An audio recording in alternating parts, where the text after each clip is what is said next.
కయ్యను ఏబేలు దేవుని దగ్గరికి అర్పణ తీసుకొస్తారు. ఏబేలు ఏం తీసుకొస్తాడు దేవుని దగ్గరికి? పశువుని తీసుకొస్తాడు. కయ్యను ఏం చేస్తాడు? కూరగాయలను తీసుకొస్తాడు. నా ప్రశ్న ఏంటంటే, దేవుడు ఎందుకు కయ్యను అర్పణని అంగీకరించలేదు, ఏబేలు అర్పణ మాత్రమే అంగీకరించాడు? ఏబేలు శ్రేష్టమైనది తీసుకొచ్చాడు. ఇంకా కొంతమంది చెప్తా ఉంటారు, బలి అర్పించేటప్పుడు రక్తం చిందించబడాలి. ఏబేలు పశువుని అర్పించాడు కాబట్టి దేవుడు అంగీకరించాడు. దీనికి ఒప్పుకుంటారా మీరు? అందుకు దేవుడు దాన్ని అంగీకరించాడంటే, హెబ్రీయులకు రాసిన పత్రిక 11వ అధ్యాయం ఒకసారి తీద్దాం. 11వ అధ్యాయము 4వ వచనాన్ని ఒకసారి చదువు. విశ్వాసమును బట్టి హేబేలు కయ్యను కంటే ఏంటంట? దేని వలన? బై ఫెయిత్, విశ్వాసము వలన. దేవుడు ఏబేలు అర్పణ కంటే ముందు అంగీకరించింది ఎవరినంటే ఏబేలు యొక్క విశ్వాసాన్ని.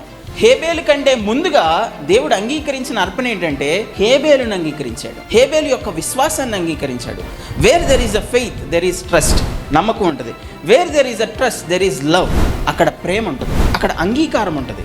కయ్యను దేవునికి సమర్పించుకోలేదు, కానీ హేబేలు సమర్పించుకున్నాడు. శ్రేష్టమైన దానిని తేవడం మాత్రమే అక్కడ ప్రాముఖ్యత కాదు, కానీ ఆయన విశ్వాసముతో అర్పించాడంట. ఎప్పుడైనా దేవునికి మనం అర్పించేటప్పుడు మనకు కావాల్సింది ఏంటంటే బలి కాదు, నీ హృదయాన్ని దేవుడు చూస్తాడు.